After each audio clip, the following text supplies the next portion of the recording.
War is an expansion set for the game Global War 1936 by Historical Board Gaming. I purchased this expansion and modified it to fit ANA Global 1940, and in particular to fit the BBR version. So this video will be about those modifications. The end of World War I did not end for Turkey. Their war for independence had just begun. France and Britain had agreements on how to divide up the crumbling Ottoman Empire among themselves. Some elements inside of Turkey considered the war a chance to solidify their positions with the Allies to restore their secular power. Opposing factions looked to Germany, idealizing their power and influence and having a strong self-ruled government out of the ashes of their World War I defeat.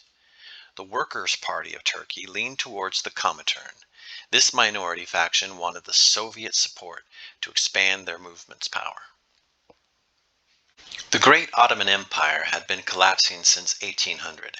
This expansion focuses on Turkey's desire to return to their former 1914 Ottoman Empire glory prior to World War I.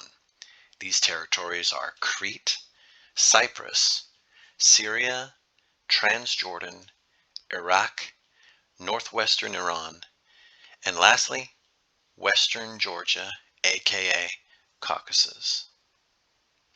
Looking now at the 1940 global map, let's focus on the Turkish zones of influence. These territories on the map are Crete, Cyprus, Syria, Transjordan, Iraq, northwest Iran, and lastly, Caucasus. Turkish units and setup. These can be purchased from historicalboardgaming.com. Turkey gets units at the end of their turn for the first 6 turns of the game. The starting setup at the end of 1939, turn 0. One artillery unit is placed in Istanbul at the end of turn 1. One infantry unit is placed in Kars at the end of turn 2. One armor unit is placed in Istanbul at the end of turn 3. This continues on for turns 4, 5, and 6. Turkish actions. What does Turkey actually do on their turn? Turkey's 5th column makes 3 dice rolls to see which territories they will try to subvert. By rolling a 1d6, the territories are identified by their number: Crete, Cyprus, Syria, Iraq, northwest Iran, and lastly, Caucasus. The 5th column now rolls to see which territories it will attempt to activate. They roll a 1, which is Crete, a 4 is rolled, which is Iraq, and a 6 is rolled, which is Caucasus. Now each territory will roll a 1d6, and on a roll of 1, this will indicate that the 5th column was successful with causing a social uprising in that territory. Crete rolls a 4, so no uprising occurs. Iraq rolls a 6, again, no uprising. Caucasus rolls a 1, so a partisan force has mobilized and is attempting to overthrow the standing government in that territory. Caucasus has 1 standing Soviet infantry on that territory. The Russian infantry defense at 2 rolls a 3. The internal partisan force is mobilized and attacks at a 1 and rolls a 1. The Russian infantry is killed. The partisan takes over the government and aligns itself with Turkey. Turkey's 5th column is a subversive group that indirectly orchestrates from the shadows. In this case, Caucasus has aligned itself with Turkey. Turkey becomes the controlling power for that territory. A partisan capture of a territory does not amount to declaration of war by Turkey, since the action was, in theory, undertaken by separatists inside that territory. What happens when the active powers, Germany, Italy, Soviet Union, and the United Kingdom, decide to attack this neutral minor power?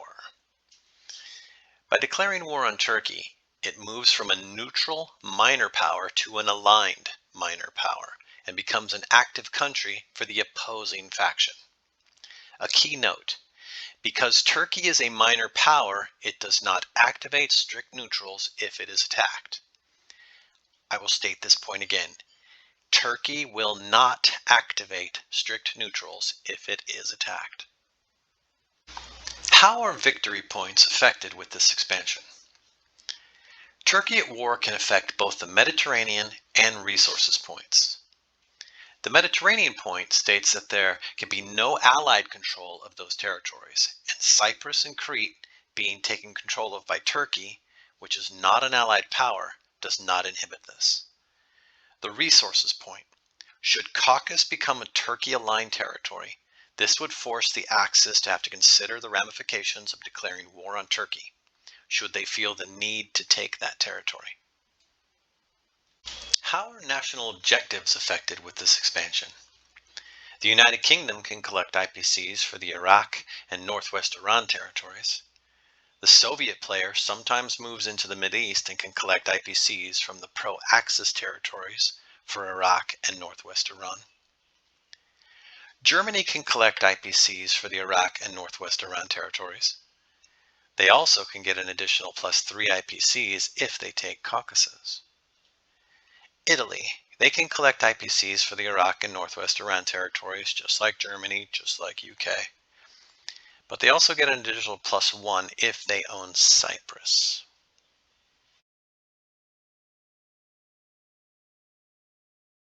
I want to go through the first turn of Turkey. So let's look at when does Turkey play. Turkey plays here at the end of all the turns. Turkey is played. Turkey itself is actually divided up, as you can see, into 3 different territories, just like historical board gaming's Global War 36. You have Istanbul, Ankara, and Kars. The initial setups are already there. They also come up with pieces, which are really awesome. I really like some of these pieces. Like the old tanks. Very cool. Very cool. Of course, I've aged them through. I like these old style with the wheeled artillery. They just end up coming out really nicely.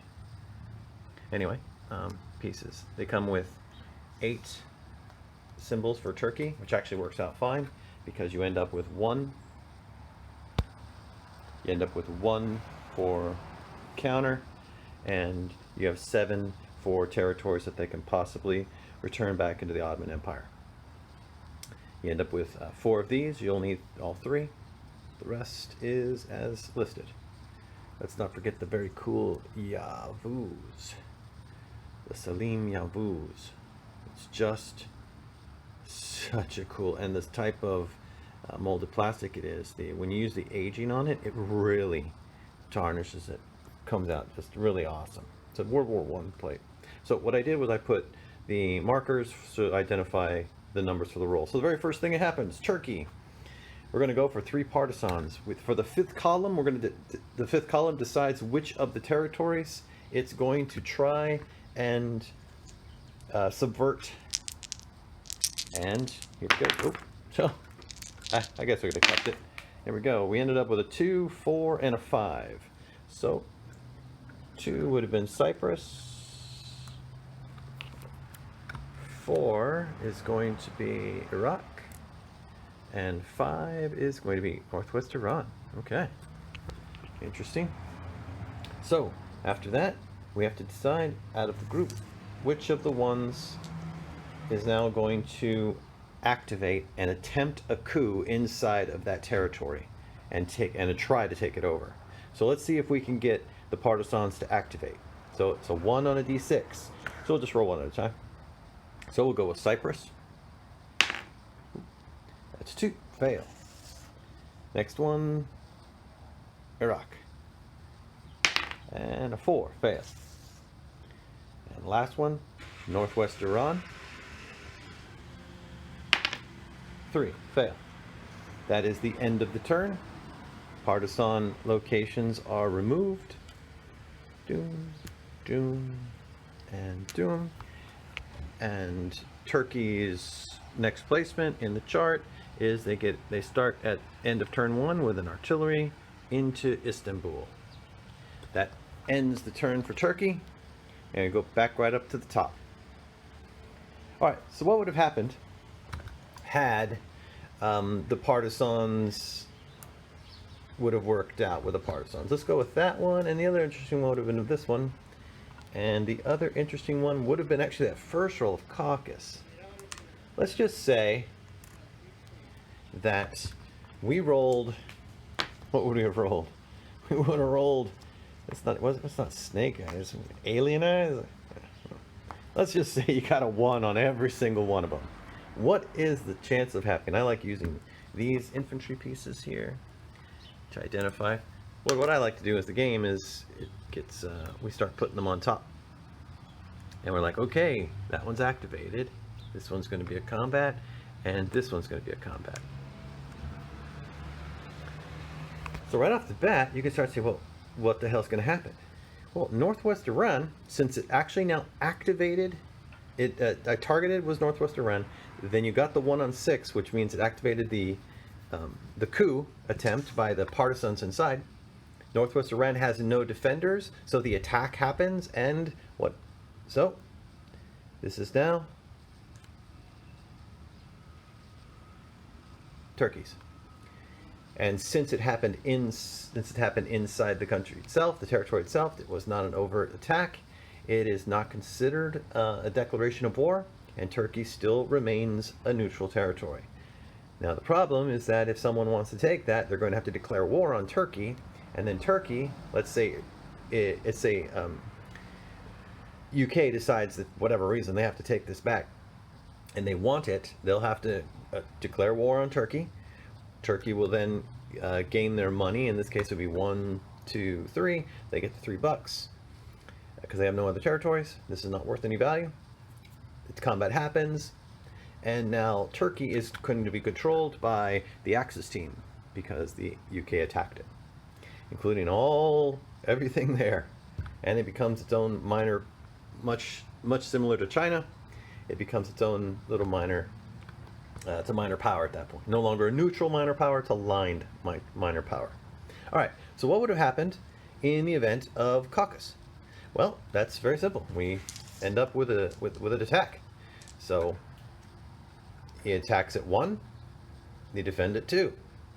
So it's very simple, right? So we'll just say that the red one is the Turkish, is the partisan. So we just roll and miss and hit. Well, guess what? Yeah, you're done. Partisan's done. Partisan failed. The coup has failed in Caucasus, and Russia is very happy about it. So, what happens here in Iraq? This one's interesting. There are units here, right? Kind of. So what happens with the Iraq one is 1 unit will activate in the event that it stays. It's still a neutral. 1 unit will. Oh, wrong one. Where is my white units? 1 unit will activate out of the 3, and combat will ensue. If Turkey wins, then the other 2 will then become active. Let's just say that the combat happened and Turkey wins. So if Turkey wins, then if Turkey loses, this really just goes back to that. If Turkey wins, then that means you have died. It means you will have to have lived. And now it's not just 1. It's actually the other 2 activate and become part of the Turkish regime. And now that is, and let's not forget, very valuable point here, bang! That is now 3-unit Turkish territory. That's how that works. Very simple, guys. It's very fun. At the end of the turn, what usually happens in my games is everybody fights to see who gets to do the rolls, and it's just a little bit of chaos, causes a little bit of disruptions, and it's really just a fun way to use Turkey, and it's very cool. Adios, guys.